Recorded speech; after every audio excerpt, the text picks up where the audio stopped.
In this video, I'm going to explain how I beat one of the most challenging levels in Casio Mario World and probably go on a rant about the physics engine.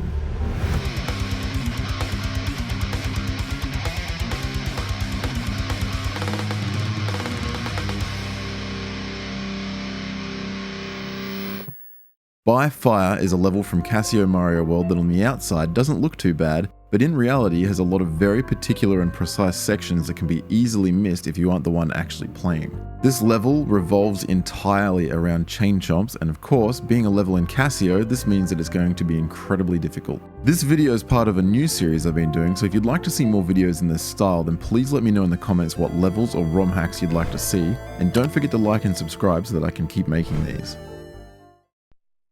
The very beginning of this level is an indicator as to what I should expect throughout the stage. The best and most consistent method I found to get under these chain chomps was to run back towards the wall and try to time the moment that I ran forward with the moment the chomps bounced. Slowing this down shows you just how tight this is down to the pixel. The way these sprites work is at the exact moment they bounce, they'll face Mario's position, which basically means they'll follow me everywhere. I can use one of these chomps to make it over the muncher and onto this moving pipe, but I have to jump quickly or I'll be crushed, and the jump itself is again just a pixel or two from death. Flying across the Koopas is about the easiest thing this level does, and this works just by holding the spin jump button to maximize the airtime by slow falling. Making it over this muncher is all about a very tight jump to the Koopa with an immediate jump regrab to make the distance. This next obstacle is pretty genius, and thankfully it isn't all that difficult. I just matched the rhythm until the Koopa was in a space I could reach, and then I slid by the muncher to just barely make it to the platform. Remember that the chain chomps follow Mario, so if I bounce on this one on the left side, then I'm at a huge risk of the chain chomp going the wrong way and I'll die. I don't have to dodge these bubbles, but it's safer if I do because I'll let the chain chomp catch up and potentially bounce to the left if it outruns Mario. I really like how these platforms are built specifically for the chain chomps. To catch this one in mid-air, I just did a full spin jump when the chain chomp reached the highest point of its bounce. Then I have to pause a moment to wait for the piranha to go down or I'll bonk the ceiling. The 1.0 version of this game had no coin markers here, but thankfully this was changed in the update. Although vague, they're basically telling me to stop running when I touch the first coin and start running again when I touch the second coin. Then I just had to stay to the right side of them.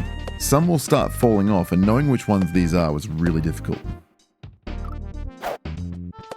Then I just have to avoid this final troll and snag the checkpoint. That section took me about 45 minutes. The second half of this level is a completely different story, and this is where the Super Mario World physics engine really lets me down, but more on that in a moment.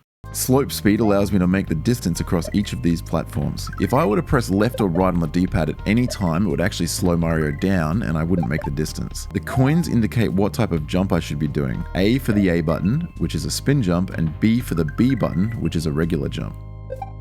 What I didn't realize initially was that I needed to keep slope speed through this tunnel or I would never make it through without the chain chomp catching up.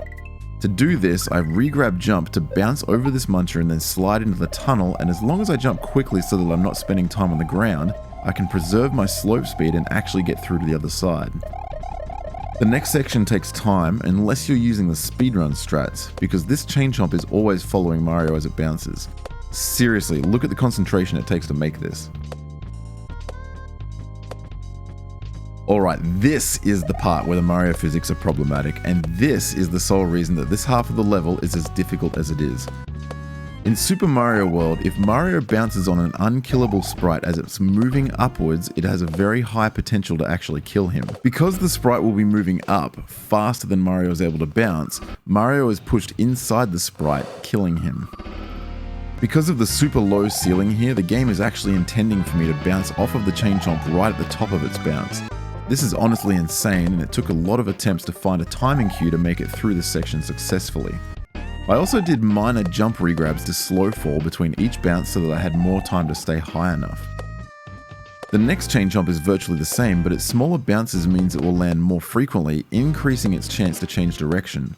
I made lots of minute adjustments on the directional pad so that I didn't fall behind or outrun the chain chomp.